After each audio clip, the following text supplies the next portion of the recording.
Selamat pagi pemirsa, apa kabar Anda hari ini? Senang sekali dapat menjumpai Anda dalam berita Papua hari ini. Saya Yuni Rumbarar bersama tim redaksi telah menyiapkan sejumlah berita menarik dan aktual untuk Anda. Berikut 3 berita utama. Diduga karena korsleting listrik, sebuah minibus terbakar di SPBU Timika.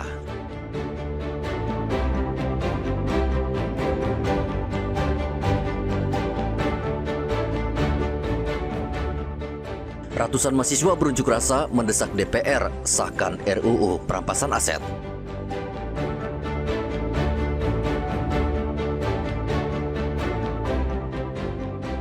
Pencarian pengembala sapi di Merauke diperluas ke hutan perbatasan Papua Nugini.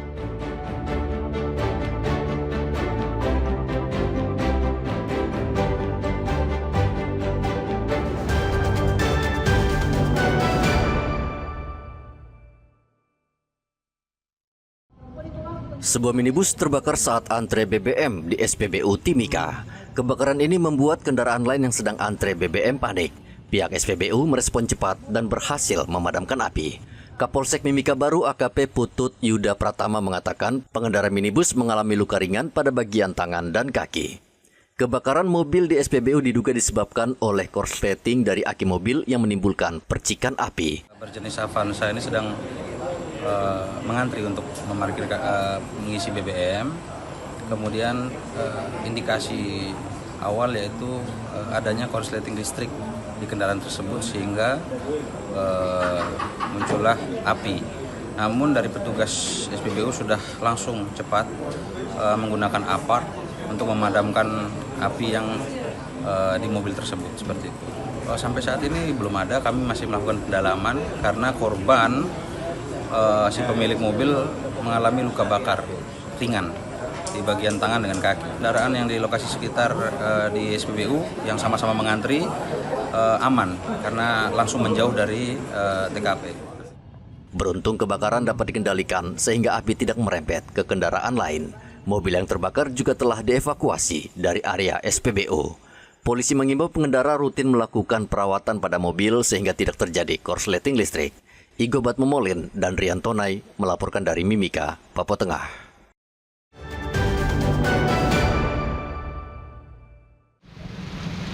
Ratusan mahasiswa yang tergabung dalam solidaritas organisasi mahasiswa di Manokwari berunjuk rasa di halaman kantor DPRD Papua Barat. Mereka menyampaikan aspirasi seperti rekan-rekan mereka di tanah air yang menuntut perbaikan dan perubahan. Pengunjuk rasa meminta DPRD mengesahkan RUU perampasan aset, membatalkan kenaikan pajak, hingga tuntutan mencopot Menteri Keuangan Sri Mulyani dan Kapolri. Unjuk rasa berlangsung damai dan Ketua DPR Papua Barat, Orgenes Wonggor, menerima para mahasiswa untuk berdialog.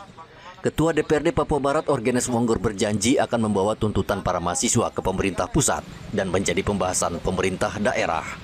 Setelah kita lembaga kan setelah ini, tapi yang menjadi urusan pusat ya kita juga akan secara resmi dan lembaga juga berusaha secara resmi menyampaikan ke pusat. Meski berjalan damai, polisi tetap menyiagakan ratusan personel mengantisipasi adanya kericuhan. Ada sekitar 40 personil, kemudian rekan-rekan dari TNI Angkatan Udara juga diperbantukan di sana. Kemudian tadi dilapis juga dengan anggota saya, ada sekitar 40 personil sudah di sana. Nah, namun itu tadi namanya dinamika ya, jadi kayak terjadi ya, rekan-rekan mahasiswa kebetulan mau menyampaikan pagi di sini, kemudian kemudian dari Bapak Ketua ya, DPR juga bersedia untuk menerima di sini, jadi kita laksanakan di sini. Saya banyak titip pesan ya, kita budayakan yang baik ya, kita tradisikan yang benar ya. Tradisi itu belum tentu benar, tapi kebenaran itu harus kita tradisikan ya. Unjuk rasa berjalan damai setelah bertemu dengan Ketua DPRD Manokwari. Mahasiswa lalu membubarkan diri dengan tertib. Edi dan Rian Tonai melaporkan dari Manokwari, Papua Barat.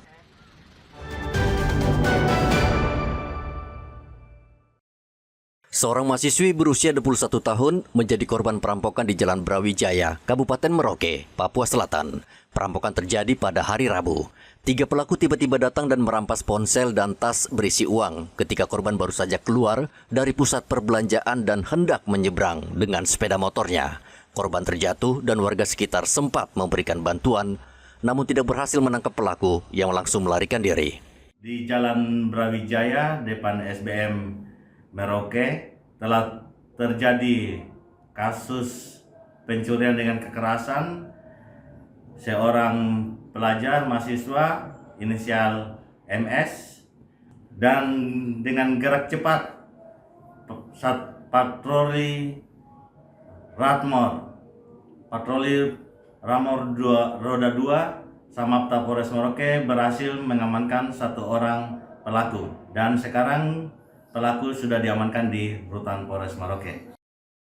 Polisi yang mendapat laporan langsung bergerak dan menangkap 2 pelaku di sekitar lokasi kejadian. Polisi saat ini masih memburu 1 pelaku lainnya. Pelaku dijerat dengan pasal pencurian dan terancam hukuman penjara 7 tahun. Polisi mengimbau warga waspada dan tidak berkeliaran di lokasi rawan kriminal di jam-jam rawan. Muhammad Ridwan dan Rianto Nai melaporkan dari Merauke, Papua Selatan.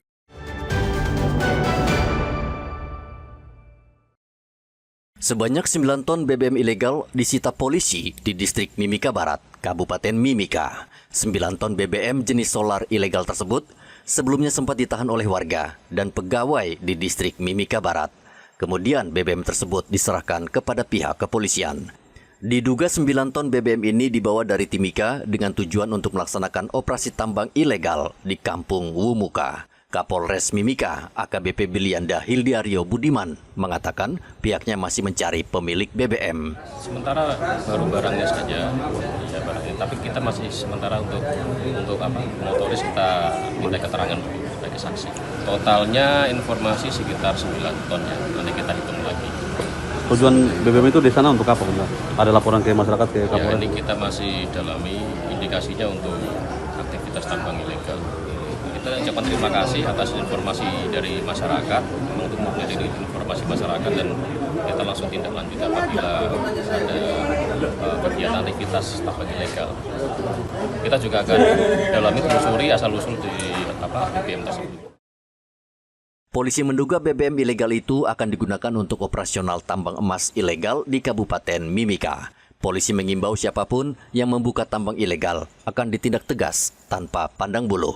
Igobat Memolin dan Rianto Nai melaporkan dari Mimika, Papua Tengah.